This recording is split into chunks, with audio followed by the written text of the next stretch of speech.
from gusty waves. What are gusty waves? Gusty waves are nothing but the air of cheerfulness, the air of energy. The cities and the buildings are formed so high that one cannot, standing down here, one cannot even see the clouds. Here, the sour cream walls. It's not like a sour cream it looks. It is sour cream walls.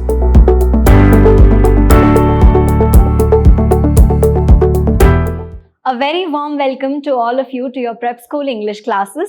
I am your English teacher, Kshama.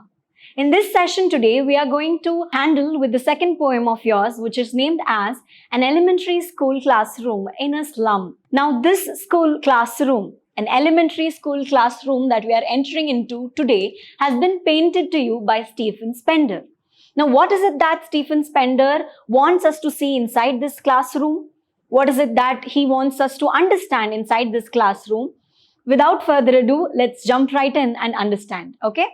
Now, in this session, we are going to talk about the poet without fail, the summary and the line-by-line analysis of the poem. What is the poet talking about? What the words refer to in this poem, and what is the message? What is the picture that is being presented? And of course, the poetic devices that always enhance the impact the poem has on us. Let's understand them, okay? Now, over here, I have a couple of questions for you all. Have you ever tried standing up for someone else? You know, if someone else was going through a problem or a crisis, have you ever stood up for them and raised your voice for them, okay, in order to help them? Do kind words or words help make a difference in this world? When it gets so brutal, when it gets so dark around here, does a kind word of affection, does it make a difference? Do you really think so? Then, is it fair for people to say that one should be able to help themselves out of misery or out of trouble? Do they not need help? Is it true that one should always help themselves and come out of the problems and miseries all the time? What do you think? And this is very important. Does the name Babar Ali sound familiar to you? Have you ever heard of the name Babar Ali? I am definitely not going to tell you the story of Babar Ali and spoil it for you. I want you to go check out who Babar Ali is, why is he known so much, and what is it that he has done. I'm giving you his name before starting up with this poetry over here. Go read about him, find out what connection does he have with this poetry of ours over here. What connection does he have with the classroom? I'm not going to spoil it for you, say anything about Babar Ali, right? So a rebel for a good cause is always appreciated, they say. Is it not true? Now, let's not talk much and start with our poet. Our poet for today is Stephen Spender. He is an English poet, essayist, and a novelist. He left Oxford without a degree. Can you believe that? That's not something people of today's world can do. He left Oxford without a degree. But why? He met W.H. Auden and Christopher Isherwood in Berlin. They had a lot of impact on his life. Now, later on, what are the themes that he wrote on? He wanted to shed light on the struggles of people who are facing irresistible class hierarchy or the problem of variety of social injustice. He wanted to bring everybody's attention to them. So he talked about, he was a socialist and a pacifist who talked about social injustice and the class struggles. What were the struggles of people who were in the lower classes? What problems were they facing? He wanted to bring your attention to that. Now, a couple of poems and works by him is Poem of Dedication, The Edge of Being, The Creative Element, The Struggles of the Modern. Of course, the autobiography written by him is World Within World. So these are what we know about Stephen Spender. He is an English poet, a novelist, essayist. He left college, he left Oxford without a degree to meet who? W.H. Auden and Christopher Isherwood in Berlin in the year 1930. He wanted to bring attention of everyone towards problems faced by the people of lower class. What are the issues that they are dealing with? How is the picture of their world? He wanted to present it to the other side of the colorful world. That's what he does over here in this poem as well. Without wasting any time, let's read the first stanza of the poem. Far, far from the gusty waves, these children's faces like rootless weeds, the hair torn round their pallor, the tall girl with her weighed down head, the paper seeming boy with rat's eyes, the stunted unlucky heir of twisted bones reciting a father's gnarled disease, his lesson from his desk. At back of the dim class, one unnoted, sweet and young. His eyes live in a dream of squirrel's game. In tree room, other than this. Now, this is what is there in the first stanza of the poem. The poet is taking us inside the elementary school classroom, which is situated in a slum. What is happening over here? Far, far from gusty waves. What are gusty waves? Gusty waves are nothing but the air of cheerfulness, the air of energy. That air of cheerfulness and energy is very far away from the face of these particular children. It is not to be found on the faces of these children. Meaning, to put in a nutshell or simpler sentence, these children's faces are without the energy or without the shine that is usually found in the children of their age, right? That is what is happening. Far, far from gusty waves. Like rootless weeds. Weed is referring to any unwanted plants. These children are rootless. There is nobody to support them or nobody to back them up. They are just like weeds. They are unwanted to the society. Are they really unwanted? They are also children, like any other children. They are also the upcoming future citizens of the society. So why are they being unwanted over here? Hair tone around their pallor. Over their pale skin, their hair is in such a haphazard, undone manner, right? After that, there's a tall girl. The first person who we look at is, there's a tall girl, very tall girl, but her head is weighed down. She is sitting like this. Is her head weighed down with the burden of poverty, with the burden of problems that they are facing? Or is it because of shame that her head is down? We will get to know. But her head is down. This tall girl is sitting with her head down. There's also another boy. The paper seeming boy. This boy is as thin as a paper. What is this boy doing? He has rat's eyes. Rat's eyes are usually curious. It depicts curiosity. It depicts a little greediness, wanting of something, right? So this paper-looking boy over here, he's as thin as a paper. He has a rat's eyes, those curious, greedy eyes. Then there is a stunted, unlucky heir. What has happened? There is a boy over here who has inherited or genetically from his father or from his parents has gotten a disease. He has inherited a disease of twisted bones. Here the poet could be talking about how there is a child suffering from a special case or a case of orthopedic impairment. It could be cerebral palsy or any other orthopedic impairment for that matter. There is a girl with her head weighing down. And there is a paper-seeming boy with a rat's eyes, if you see in another corner. There's also one more boy who has inherited a disease of twisted bones. Okay, the bones are, they are not in the proper shape. They are strangely twisted, which means he has a disease. Gnarled disease has been inherited, genetically has come from his parents. His lessons from his desk. He is there, reciting his lessons from his desk. He's sitting in his desk and is seen to be reciting his lessons. Then who else is there? But on contrast to all these kids and the imagery of darkness, dimness and sorrow in the classroom, at the end of the class, you see light. By light, I mean there is in this dim class, there is one unnoted. There's one boy who is unnoticed, not noticed by everyone. What is the boy doing? He is sweet and he is young. Okay, what is the sweet and young boy doing? We also want to know. His eyes live in a dream of squirrel's game. He's looking outside the window, watching the squirrels play a game on the tree, and he's in his own dream world. That's what the children of that age do, right? They're always in their own world, dreaming about something, wanting something, wishing something to happen, maybe wishing for the next class to get cancelled, or wanting for a favorite teacher to come in and entertain them, make them happy, tell them about something interesting. That's what the children of that age are supposed to do. Out of all this miserable condition in the first few lines, the last line actually shows a little hope over here. He is in his own dream world. Other than this, he is actually in his own dream world.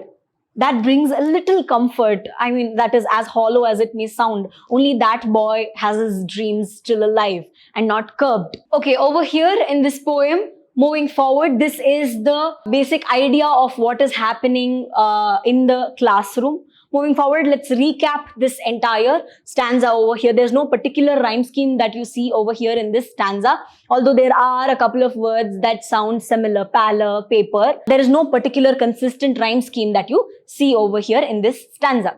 Let's recap this whole stanza.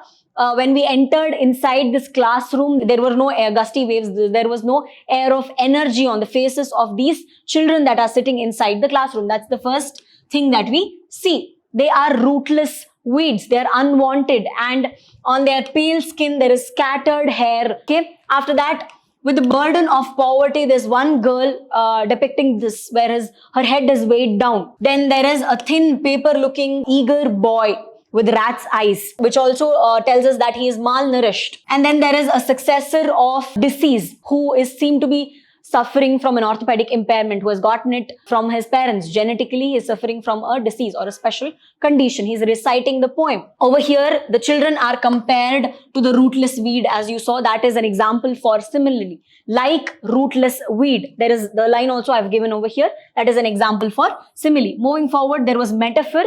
The boy is compared to what? He's compared to a paper. He seemed like a paper. Now in repetition, we had far, far. The usage of the words far, far done twice over here in order to stress how there is no enthusiasm, air of enthusiasm on their face. So there was simile where the children were compared like rootless weeds. But over here in metaphor, he is looking like paper and not compared. There's a direct comparison between boy and the paper body that he has. Okay, the boy's body and the thinness of the paper, right? Later that we have a repetition of the word far, far in order to emphasize the lack of air of energy. Moving forward to the next stanza, let's see what is there in the second stanza. In the first stanza, we are introduced to the elementary school classroom in a slum. Moving forward, on our sour cream walls, donations, Shakespeare's head, cloudless at dawn, civilized dome riding all cities, belled, flowery Tyrolese valley, open-handed map, awarding the world its world. And yet, for these children, these windows, not this map, their world, where all their futures painted with a fog, a narrow street sealed in with a lead sky, far, far from rivers, capes and stars of words. Now, when you go inside the class, when you move your eyes away from these children, you see the infrastructure, you see what is happening. What is more in this classroom is that on our sour cream walls, it's not fresh cream, it's sour cream, which means the walls of this class, either it is not clean, it is unclean and filthy, B, it has not been painted for a very long period of time. That is why that off-white or faded color it has gotten. How are our walls? It is sour cream. It's not painted with fresh white. It's sour cream walls. There, even that is built out of donations, and out of donations we have gotten some other things as well. There are a couple of things that have been given to us which are decorated on the walls. What are these? There is a picture of Shakespeare head. Ironically, all that the kids get over here is the picture of Shakespeare. They cannot get access to what are some of the famous works of Shakespeare. They don't get to read Shakespeare, right? They only get to see Shakespeare. Shakespeare and his head, of course. Then, cloudless at dawn, civilized dome riding all cities. Now here the poet is mocking at the urbanization or how the cities are formed. The cities and the buildings are formed so high that one cannot, standing down here, one cannot even see the clouds. It feels that the city has lost the touch of nature. It seems lifeless.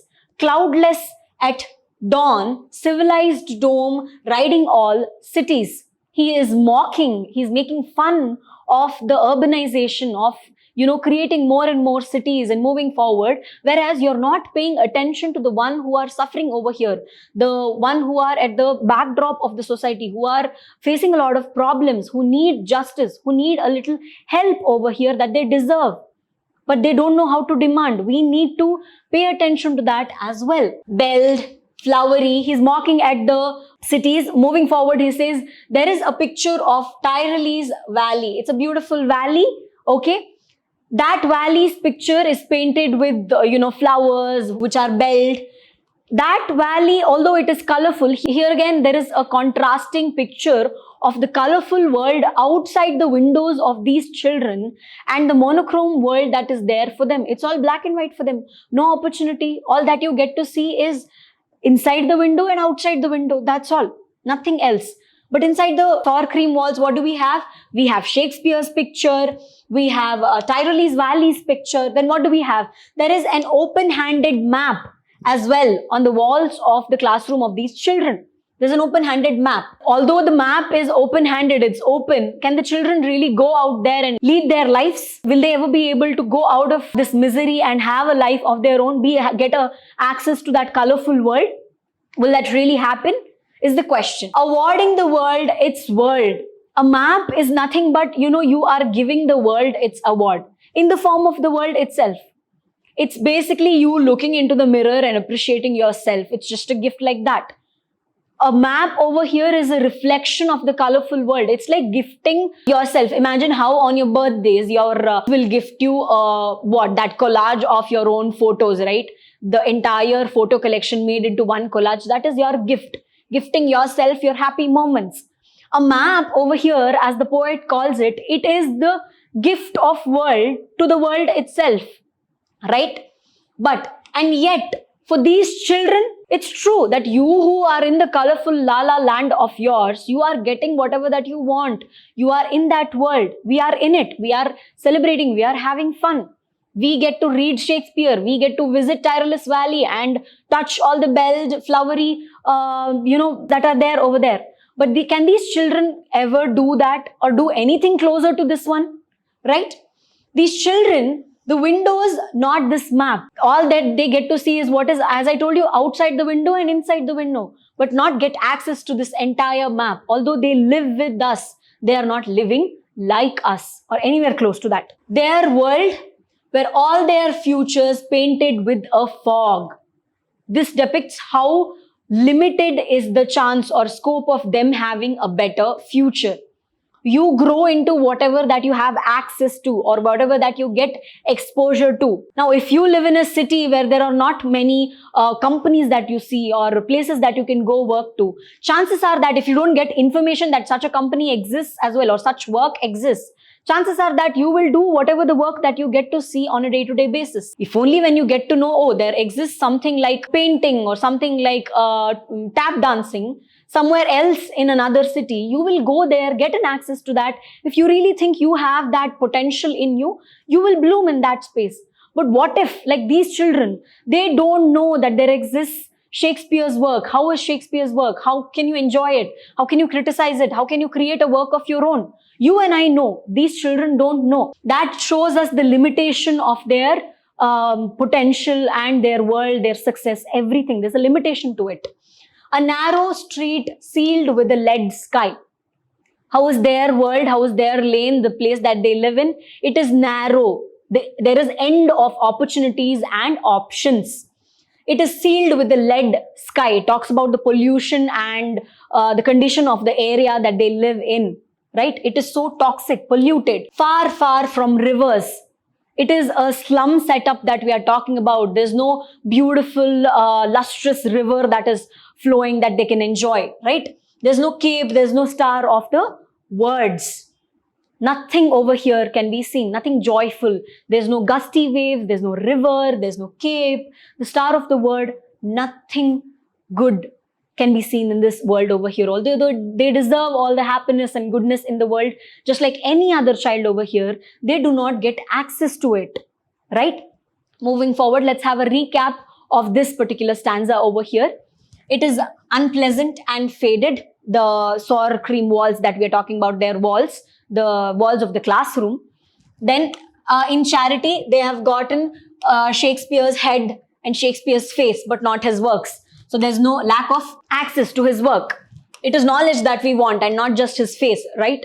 So there's satire on the urban civilization. It's cloudless at dawn. Then the ice-free valley in Austria is the Tyrolese Valley. Tyrolese Valley is actually situated in the ice-free valley of Austria. Next, their world, how is it? It's covered with fog. It's blurred. It is limited and it is polluted. It has a lead sky, right? What is the metaphor that has been used over here? The sour cream walls. It's not like a sour cream it looks. It is sour cream walls. The walls are described as dull as sour cream. Then, the future of the kids, it has been, told that it is limited. It is fog. It is covered with fog over here, as you see. It is painted with the fog. That is a metaphor again. Then, there is assonance, repetition of the vowel sound E over here in this stanza, as you can see. Belled, flowery, Tyrolese Valley, the assonance vowel sound E has been continuously repeated in this stanza. That is where assonance, the poetic device assonance, has been used. Then there is allusion when you're referring to a famous place or a famous person. Whereas we have referred over here, Stephen has referred to Shakespeare and Tyrolese Valley. That is allusion. So there is metaphor, two examples of metaphor, assonance and allusion. Without wasting any time, let's not break the chain of continuity and move forward to the next stanza of the poem, which goes like this. Surely, Shakespeare is wicked, the map a bad example. With ships and sun and love tempting them to steal, for lives that slyly turn into their cramped holes.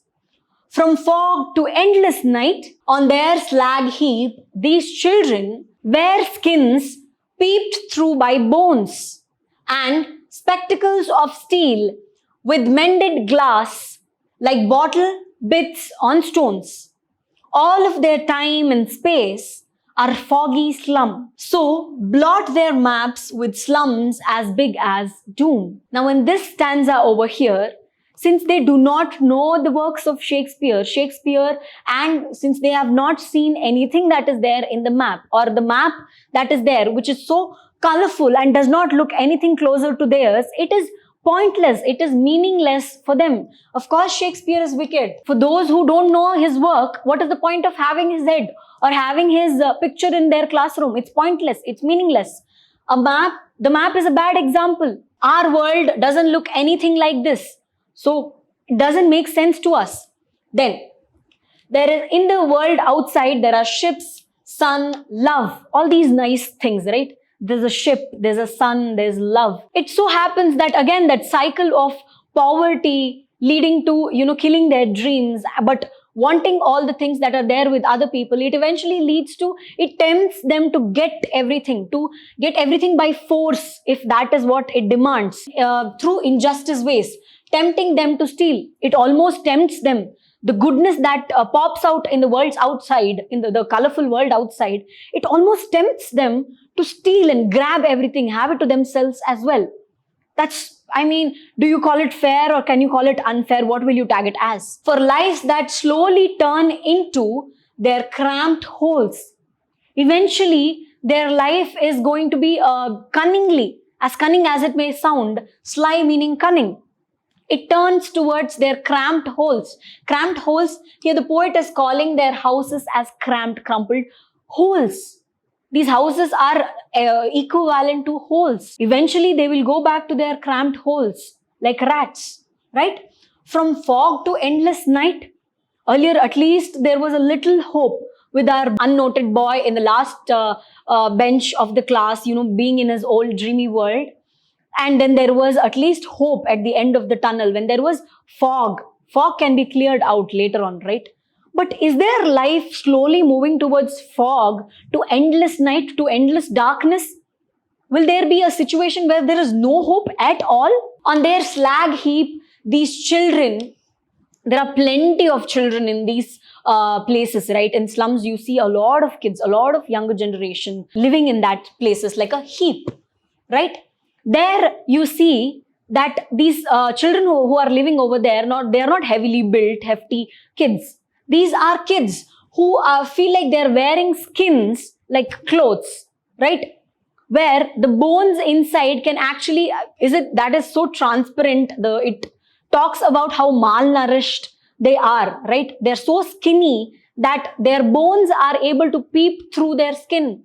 That's how transparent, lifeless they are. Look at the beautiful yet painful imagery over here. Their bones are able to peep through their skin, the transparent, malnourished skin. The spectacles of steel with mended glass. The glasses that have been discarded by the rich, they mend it somehow, they repair it somehow with steel and try to wear it. And how does it look? It looks like bottle bits on stones. When you crack a glass bottle on the stone, how the pieces of it get scattered. Similarly, although you try to mend, it is true that a couple of rich people do try to help, or you can't really, tag it as helping, but they do pass on the unwanted things that they have in their possession to these people. Will it be enough? These are the things that are used by the rich people. They try to mend it according to their own needs. They try to mend these spectacles, repair it, and try to adjust it and wear it. But how does it look? It looks like pieces of bottle. Can the bottle piece be rejoined?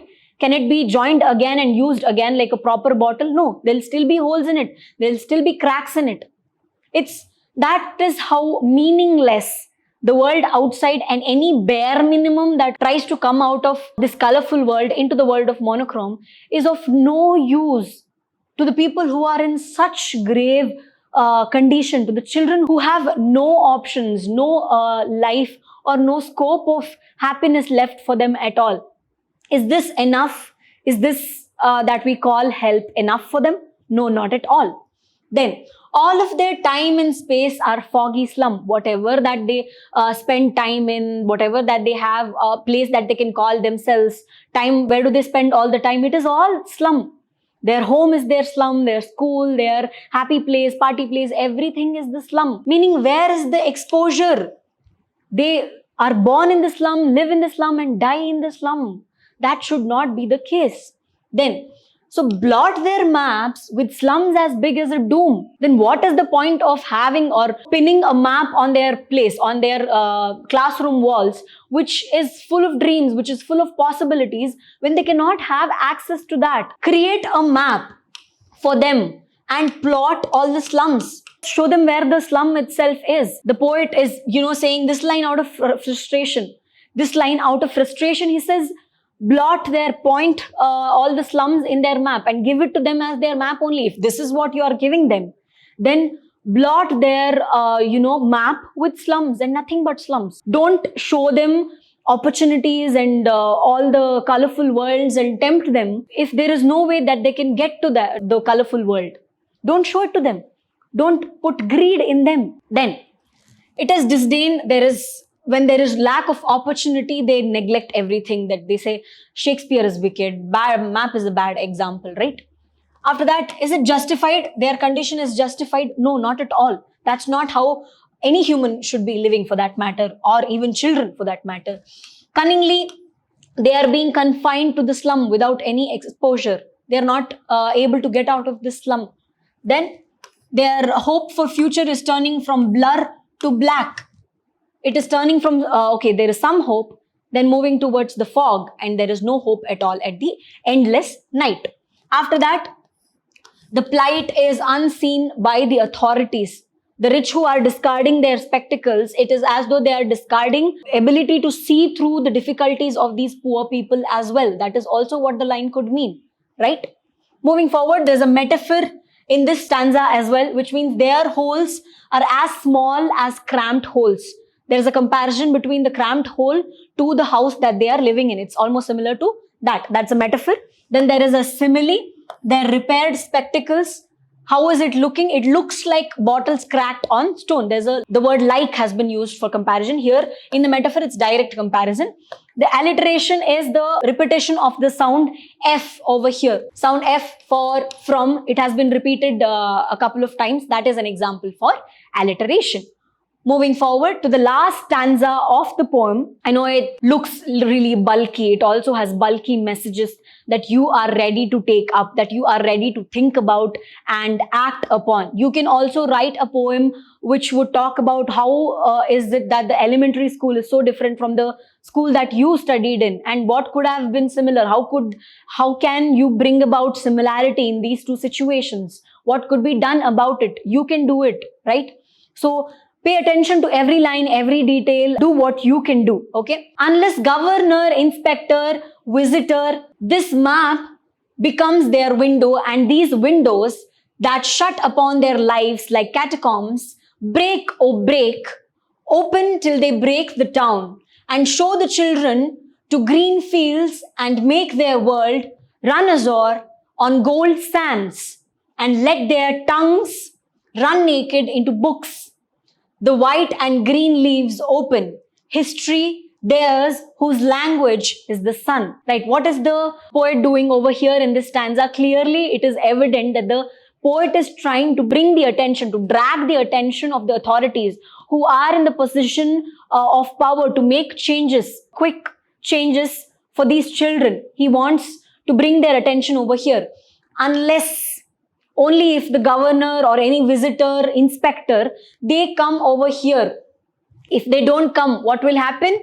This map becomes their window, and these windows, what happens? Only when they come, they visit these children, the windows can actually look like, outside the window can actually look like what is there on the map, which means all the keys to their opportunities or the doors to their opportunities can be opened, and they can just run and grab all those opportunities. Only when there is an inspector, governor, or any visitor that comes over here and pays attention. Other than that, if that doesn't happen, then their windows will never open, their doors will never open. Somebody has to break it open. And who is that somebody? These are the governor, inspector, or the visitor. Shut upon their lives like catacombs. It is shut upon them, but it has to open up. Then break, oh break open till they break the town. It's not just that you break whatever that is limiting, break the boundary to certain extent. Okay, be in the city, get the opportunities, that is fine. You should give them greater opportunities when they are capable of doing something greater, the opportunities that are open to all the other children. There is n number of possibilities for you out there, right? So why can't they also get the n number of possibilities that are there in the world out there? It's not giving just for the sake of giving. That's not help. That's not justice. Give it equally is what is the appeal of the poet. Then show the children to green fields, make it their world. Take their world outside of the slum. Show them green world, a world that is healthy, a world that gives them education, a world, green stands for a lot of things, right? A lot of lustrous possibilities. Green stands for education, health, possibilities, opportunities, everything. Show them that and tell them that this is your world too. You can make use of this too. A slum is not where you belong. You belong to this world, my child. Tell them that. Somebody needs to tell them that. Then run ashore on gold sands. Let them run wild. Let them run free. Take all the opportunities. Grab everything in their hands.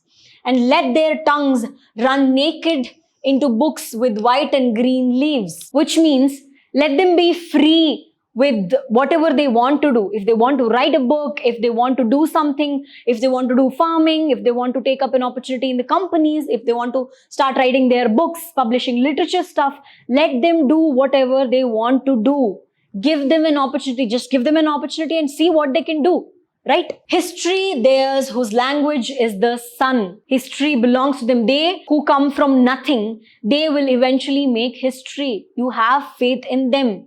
Those who came raw without support, these were rootless weeds, nobody to support them, with their head bowed down, and who sat in the sour cream walls with a lot of pictures of possibility, but nothing there to protect them. They are capable of many things. Those whose language is the sun, they who come from the raw background, like wild flowers as we can call them. These are the wild flowers. They will make history.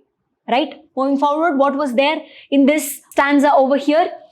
The poet urges the visitors, inspectors, and who else was there? The governor, to pay attention to the needs of these children. Heed to them, pay attention to them, see what they require. If you don't do it, the windows that there are there, it will be shut on them like grave.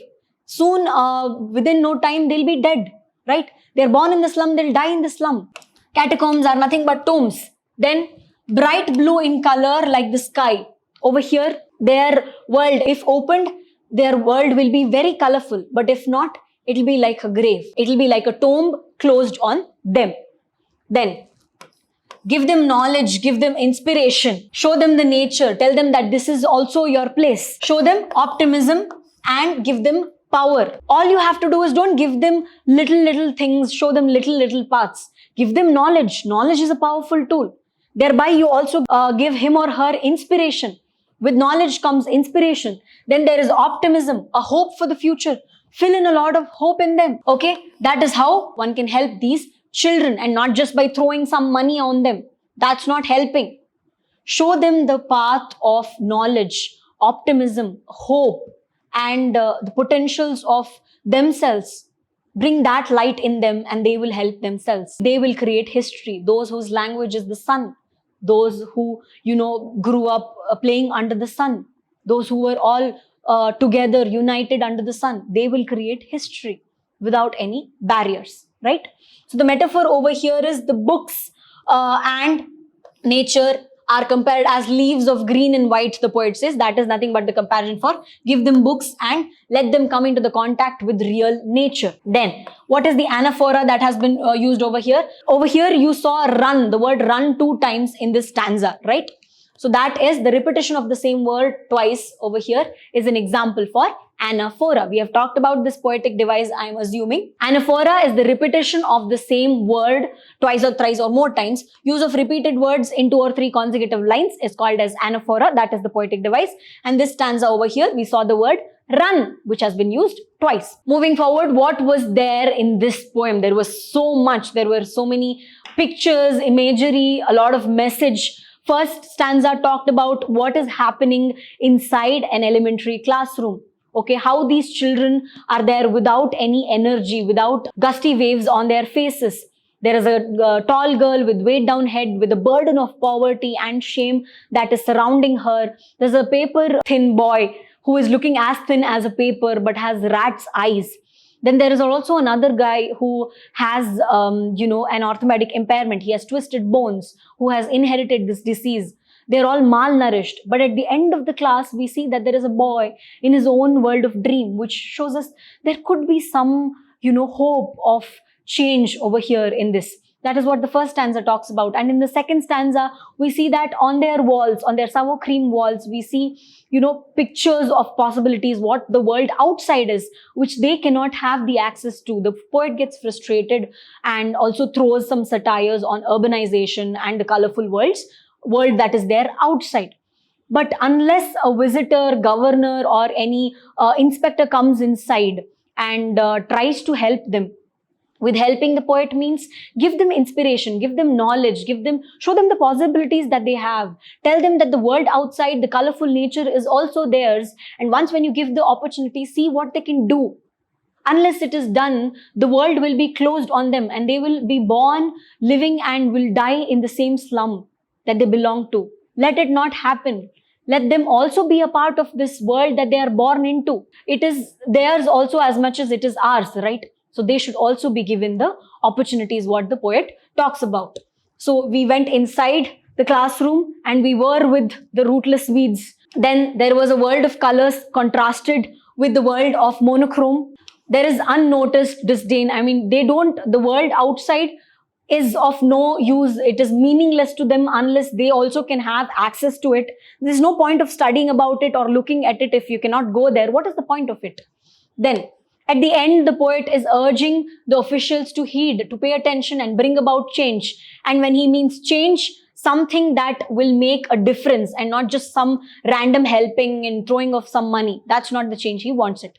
With the rootless weeds, they should not be treated like ones. Although their condition is as such, they should not be treated like one. They are not weed. They should not be rootless. Help them, give them roots, nurture their roots, and see how strong and how deep they can grow with a little help in the form of fertilizers such as inspiration.